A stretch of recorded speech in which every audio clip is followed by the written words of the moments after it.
നമസ്കാരം. ഒരു 10 വർഷം മുന്നേ വരെ നമ്മുടെ രാജ്യത്തെ നമ്മൾ തന്നെ വിലയിരുത്തിയിരുന്നത് ഒരു മൂന്നാം ലോക രാജ്യം എന്നായിരുന്നു. ഇന്ത്യ ഒരു മൂന്നാം ലോക രാജ്യമാണ് എന്നായിരുന്നു നമ്മെ ഭരിക്കുന്നവരും നമ്മെ പഠിപ്പിക്കുന്നവരും നമ്മുടെ രാജ്യത്തെ ബുദ്ധിജീവികളും എല്ലാം നമുക്ക് പറഞ്ഞു തന്നുകൊണ്ടിരുന്നത്. എന്നാൽ 2014 ശേഷം, അതായത് ഇന്ത്യ ഒരു മൂന്നാംകിട രാജ്യമോ രണ്ടാംകിട രാജ്യമോ അല്ലെന്നും ഇന്ത്യ ഒന്നാം സ്ഥാനത്തേക്ക് കുതിച്ചുകൊണ്ടിരിക്കുന്ന ഒരു രാജ്യമാണ് എന്നും ഒരു ആത്മവിശ്വാസം തന്നത് നരേന്ദ്രമോദി സർക്കാരാണ്. 2014 അദ്ദേഹം അധികാരത്തിലെത്തിയതിന് ശേഷം ഈ രാജ്യത്ത് നിരവധി സമൂലമായ പരിവർത്തനങ്ങൾ വരുത്തുകയും ആ പദ്ധതികളിലൂടെ രാജ്യം മുന്നേറുകയാണ് എന്നൊരു ആത്മവിശ്വാസം എല്ലാ വിഭാഗം ജനങ്ങളിലേക്കും എത്തിക്കാൻ ആ ഭരണത്തിന് സാധിച്ചിട്ടുണ്ട് എന്ന കാര്യത്തിൽ തർക്കമൊന്നുമില്ല. 2014 ഈ സർക്കാരിൻ്റെ ആദ്യ നാളുകളിൽ രൂപീകരിച്ച അല്ലെങ്കിൽ നടപ്പിലാക്കി തുടങ്ങിയ ഒരു പദ്ധതിയാണ് സ്വച്ഛ് ഭാരത് പദ്ധതി.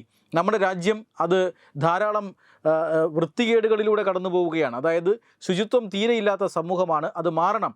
വികസിത രാജ്യങ്ങളിലെ പോലെ നമ്മൾ ശുചിത്വ ബോധമുള്ളവരായി മാറണം എന്ന് അന്ന് നരേന്ദ്രമോദി പറഞ്ഞപ്പോൾ അത് ഭാരതത്തിൽ സാധ്യമാണോ എന്ന് ചോദിച്ചിരുന്നവരാണ് പലരും.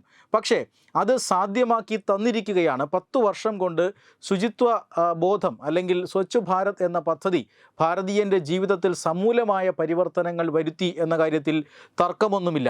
ഇന്ത്യൻ റെയിൽവേ അതിലേറ്റവും പ്രധാനപ്പെട്ട ഉദാഹരണമാണ്. റെയിൽവേയിൽ നമ്മുടെ ട്രെയിനുകളുടെ എല്ലാം ശൗചാലയങ്ങൾ പാളത്തിലേക്ക് നേരിട്ട് തുറന്നിരിക്കുകയായിരുന്നു. ലോകരാജ്യങ്ങളുടെ ഇടയിൽ നമ്മളെ നാണം കെടുത്തിയ ഒരു കാര്യവും അതായിരുന്നു. പക്ഷേ ഇന്നതെല്ലാം ബയോ ടോയ്ലറ്റുകളായി മാറിയിരിക്കുന്നു. ഗംഗയുടെ ശുചീകരണം മുതൽ റെയിൽവേയുടെ സമൂലമായ പരിവർത്തനം വരെ ശുചിത്വ ഭാരതം ഈ രാജ്യത്ത് വലിയ മാറ്റങ്ങൾ വരുത്തി എന്ന കാര്യത്തിൽ തർക്കമൊന്നുമില്ല. ഈ സ്വച്ഛ ഭാരത് എന്ന പദ്ധതിയെക്കുറിച്ച് ഇപ്പോൾ ഒരു വലിയ ശാസ്ത്രീയ പഠന റിപ്പോർട്ട് പുറത്തു വന്നിരിക്കുകയാണ്. അതായത് സയൻറ്റിഫിക് റിപ്പോർട്ട് എന്ന ജേണലിൽ, അമേരിക്കൻ ജേണലിൽ പ്രസിദ്ധീകരിച്ചിട്ടുള്ള ഒരു പഠന റിപ്പോർട്ടാണ് ഇപ്പോൾ പുറത്തു വന്നിട്ടുള്ളത്.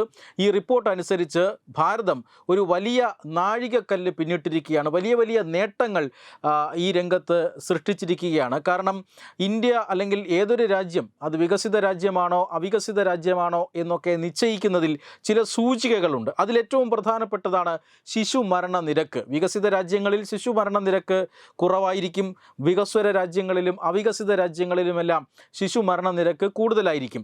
ഇന്ത്യയെ സംബന്ധിച്ചിടത്തോളം 2010 ഇന്ത്യയുടെ ശിശു മരണ നിരക്ക് എന്നത് 1047 കുട്ടികൾ 5 വയസ്സിന് താഴെ മരണത്തിന് കീഴടങ്ങുന്ന ഒരു സ്ഥിതിവിശേഷം നമുക്കുണ്ടായിരുന്നു. പക്ഷേ 2024 അത് 25ആയി കുറഞ്ഞിരിക്കുന്നു എന്നാണ് ഈ പഠന റിപ്പോർട്ട് സൂചിപ്പിക്കുന്നത്. വലിയൊരു മാറ്റം തന്നെയാണ് ഈ രംഗത്ത് വന്നിരിക്കുന്നത്. 1025ആയി ശിശു മരണ നിരക്ക് കുറഞ്ഞിരിക്കുന്നു. അത് ഈ രാജ്യം നേടിയ സാമൂഹിക സാമ്പത്തിക പുരോഗതിയെ സൂചിപ്പിക്കുന്നതാണ് എന്ന കാര്യത്തിൽ തർക്കമൊന്നുമില്ല. ഈ പഠന റിപ്പോർട്ട് ഈ അടുത്ത കാലത്തായി കേരളത്തിലടക്കം ചർച്ചയായിട്ടുള്ള ഈ ഹാപ്പിനെസ് ഇൻഡെക്സ്, അതുപോലെ തന്നെ പട്ടിണി സൂചിക, ഇതുപോലെയൊക്കെ ഊരും പേരുമില്ലാത്ത പഠന റിപ്പോർട്ടൊന്നുമല്ല.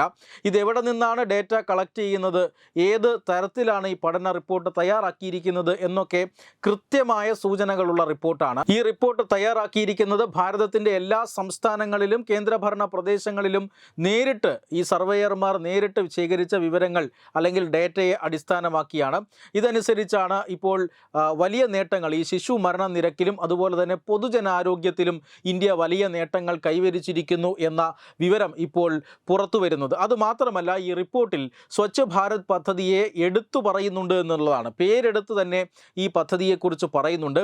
മാത്രമല്ല, ഈ പദ്ധതി എത്രമാത്രം നമ്മുടെ സമൂഹത്തിൽ സ്വാധീനം ചെലുത്തി എന്ന ഒരു ചെറിയ കണക്കും പറയുന്നുണ്ട്. അതായത് ഈ പദ്ധതി നിലവിൽ വന്നത് കാരണം രാജ്യത്ത് 12 കോടി പുതിയ ശൗചാലയങ്ങളാണ് നിർമ്മിക്കപ്പെട്ടത്.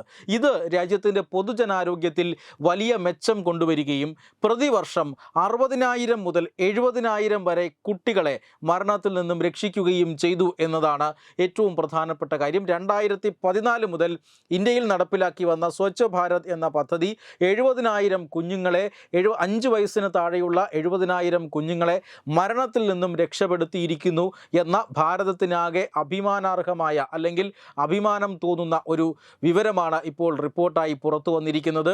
സയൻറ്റിഫിക് റിപ്പോർട്ട് എന്ന ജേണലിലാണ് ഈ പഠന പഠന റിപ്പോർട്ട് പ്രസിദ്ധീകരിച്ചിരിക്കുന്നത്. പ്രധാനമന്ത്രി നരേന്ദ്രമോദി അടക്കം ഈ റിപ്പോർട്ടിൻ്റെ ഫലങ്ങൾ അത് സമൂഹ മാധ്യമങ്ങളിൽ പങ്കുവച്ചിട്ടുണ്ട്.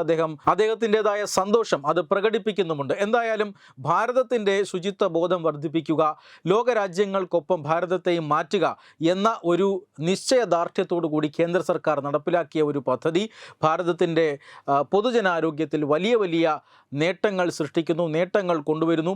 വികസിത രാജ്യങ്ങൾക്കൊപ്പം ഭാരതത്തിൻ്റെ സാമൂഹിക അവസ്ഥയും മാറുകയാണ് എന്ന ഒരു സൂചനയാണ് ഈ റിപ്പോർട്ടിൻ്റെ വിശദ വിവരങ്ങൾ നമുക്ക് നൽകുന്നത്. വെബ് ഡെസ്ക് തത്തുമൈ news. Powered by Jyothis, realising your dream home. Our ongoing luxury apartments projects are Crown near Karivattam, The Square near UST Global, White Manor near Aattugal Ambalathara, and Evergreens Luxury Villas near Tirumala. Call 90482 55599. Jyotis Building Promoters Private Limited, Thiruvananthapuram. Balaramapuram Sultana ജുവല്ലറിയുടെ Onam offer. ഏതൊരു പർച്ചേസിനും ഓണപ്പുടവ സമ്മാനം, ഒപ്പം ഓണക്കിറ്റുകളും. 10 പവന് മുകളിലുള്ള വിവാഹ പർച്ചേസുകൾക്ക് പവന് 5000 രൂപയുടെ കിഴിവും, അതിന് താഴെയുള്ള വിവാഹ പർച്ചേസുകൾക്ക് 3000 രൂപയുടെ കിഴിവും, ഒപ്പം സ്വർണ്ണ നാണയങ്ങളും ഗൃഹോപകരണങ്ങളും സമ്മാനം. പഴയ 916 സ്വർണ്ണാഭരണങ്ങൾ മാറ്റി വാങ്ങുമ്പോൾ വിലയിലോ തൂക്കത്തിലോ വ്യത്യാസം വരാതെ പുതിയ ഡിസൈനിലുള്ള 916 HUID സ്വർണ്ണാഭരണങ്ങൾ മാറ്റി വാങ്ങാൻ സുവർണാവസരം. ഈ ഓണത്തിന് പതിവിലും വ്യത്യസ്തമായി അതിശയിപ്പിക്കുന്ന ഓഫറുകളും ഓണ സമ്മാനങ്ങളുമായി Sultana jewellery, main road, Balaramapuram.